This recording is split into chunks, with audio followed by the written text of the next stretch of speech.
Good morning, guys. Well, Is it good morning? I was trying to be nice. You and Xander were busy over the weekend. Yeah, which we got a few videos. A lot of rusty bolts. In fact, we gotta figure out what we're gonna do about those two nuts right there on that you bolt. Blah, blah, blah. I've got the new leaf springs, and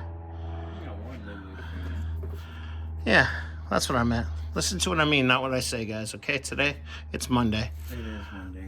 Got the new isolators on there. I gotta get the bracket off the old one, make sure everything fits all correctly.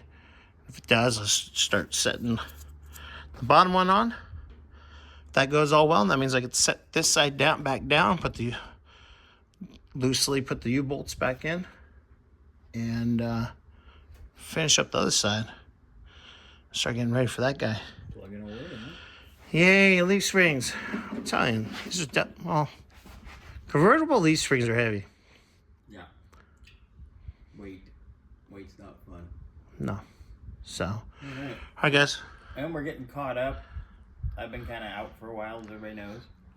Been here very rarely, if at all. So yeah, getting caught up, catching up on billing, catching up on everything. But Bernsey, Xander, and Scotty kind of had the show rolling. Little by little bit. Yeah. So, but yeah. Get there. Yes, sir. Yay. Hey. I'm really tired, sorry.